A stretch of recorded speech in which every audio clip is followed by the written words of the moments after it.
เฮ้ยเฮ้ยลูกศิษย์เฮ้ยลูกศิษย์มันใส่นอกจากรายการที่สบายดีทุกท่านนะจ้าสุดๆนาทีนอกจากเส้นบรรดาสภาวะหรือว่าเอาผลงานโยบ้านใกล้ชิดใกล้เพื่อนเนาะเป็นสลาวทั้งอยู่เต้นบอลแจกลงทานพี่น้องสาธุคุณผู้ใหญ่ที่ใจดีทุกท่านแล้วนอกจากจะได้มีการแห่หุ้นส่งนี่เด้อนอกจากเป็นงานแห่บดแห่บวชพี่น้อง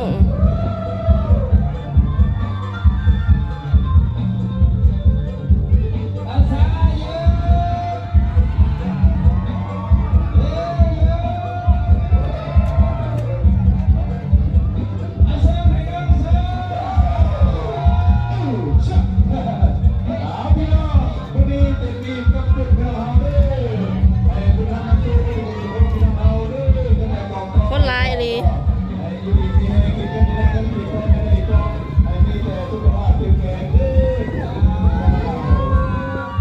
คนร้าย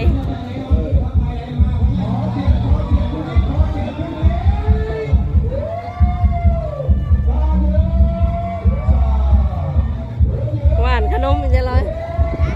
จะหวานขนมอีกไหน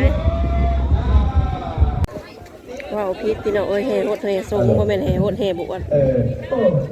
แห่ทรงแห่ได้กบ3 หอบแล้วเขาเจ้ากำลังไปรถไปส่งไปได้เนาะเด็กอุดมภรรยาของทางโรงทานในทีมมีปัจจัยเท่าไรพอ50,000กิโลเนาะทางแม่ในมีปัจจัย100 บาทใน100 บาทผมโปรโมทนาสาธุเป็นคำนำสู่ปรารถนาสิ่งใดคอยได้สิ่งนั้นทรงนำมโนวังส่วนโลกาอย่างอย่าได้มีมาต้องขอให้เงินทองล้นเกิดขึ้นในโลกเพราะกุโตเว้นทายามีให้เป็นแต่โยมโนสุขพลังมันเยินสาธุไอติมโซเลียนมันคือกินหมกโซเลียนเจ้าเอาตาที่ว่าได้มาฟังสื่อฟังเสียงไว้พี่น้องเราพี่น้องเราด้วยเตรียมปอนทงเงินทงคำนี่พี่น้องเราใครเจ็บหลังเจ็บแมวเลยเนาะโน่นแต่เพิ่งเหยียบเนาะแม่กองแพงเนาะนำโอ้ยดีใจเบิ้ลยองจะนางโอ้เนาะทางน้องนางใหม่เจริญกุหลาบนี่เนาะของหน่วยของพวกแตกพ่อเขาแตกอยู่พุ่นเอาไปทางนั้นผิดไปนอกทางข้างตู้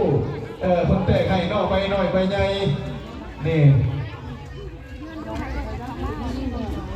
เนาะที่ว่าพิธีเขาจะ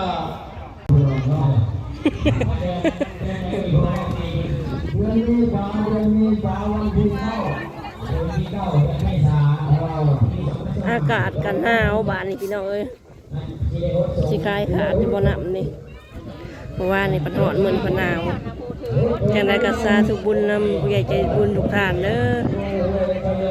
ที่ได้ที่มาเห็นทุกท่านในครั้งนี้เขาให้อายุมันคนยืนนางมี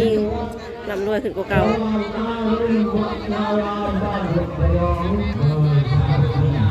ทุกท่านหมักแตงหมักโมงามหวานไอสกีไมติมอยู่ไซเฮ้ย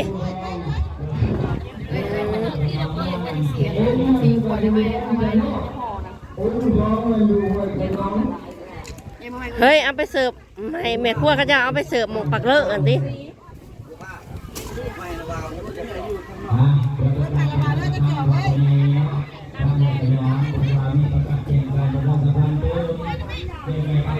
เฮ้ยลูกเชือด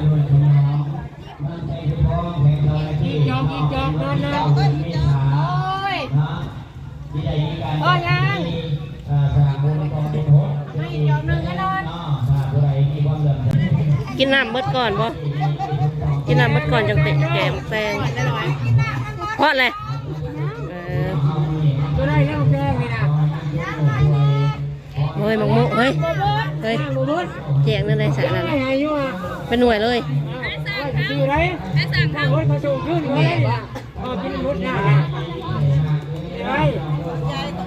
ทั้งนั้นลงทานน้ำอ้อย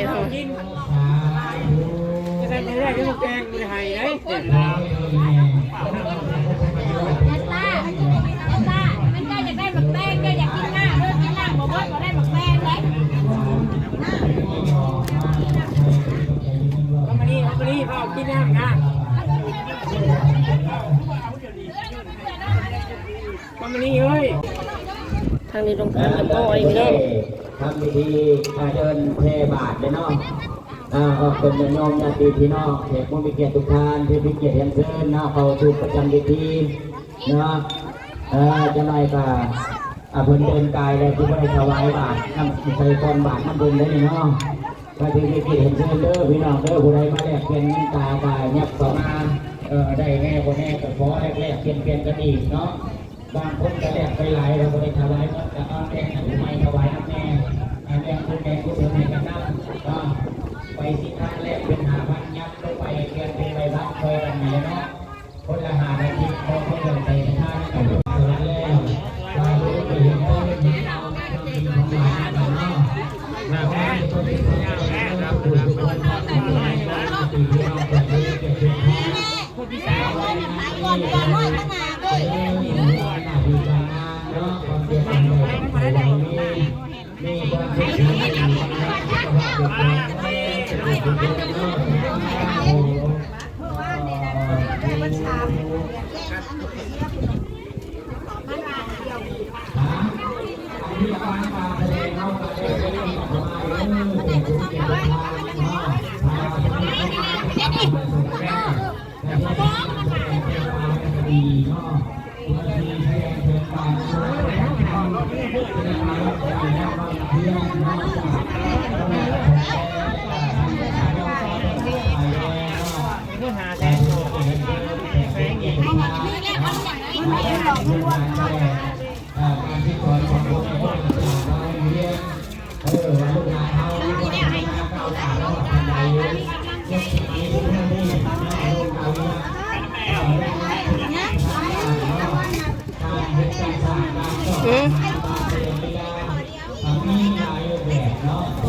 แดงมันแป้งนี่เนาะ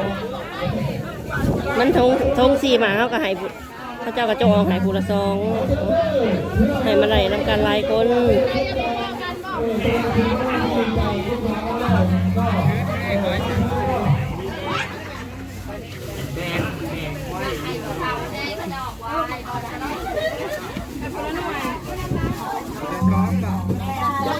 ผู้ละ2มันจัง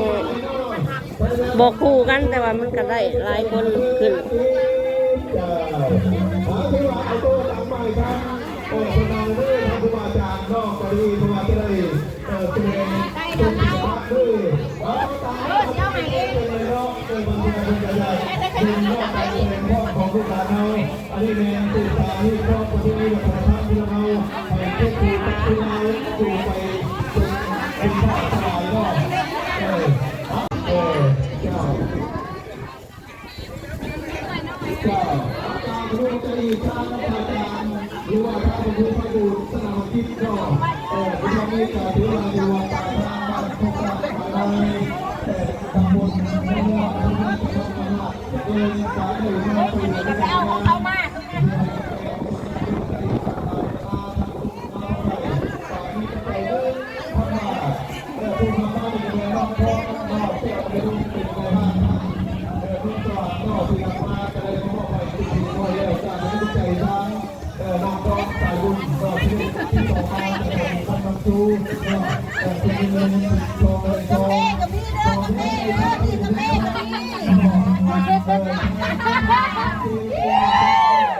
มันก็จะยุบลงไปเลยเนาะมันอยู่ในกระเจ้าคล้ายเลย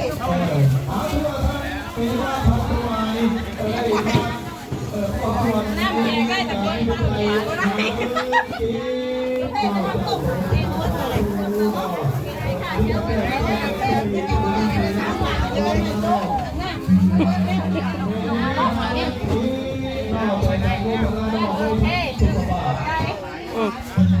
ได้แล้วโมว่ะ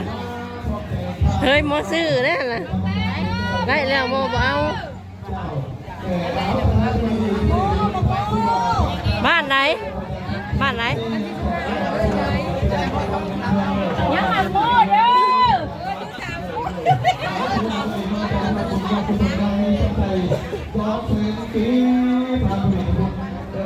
ไปเมื่อ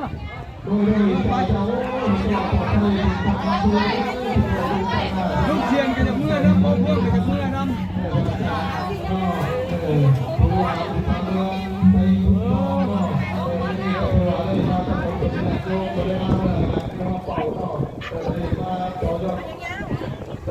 เกี้ยงแตงบ้านนี่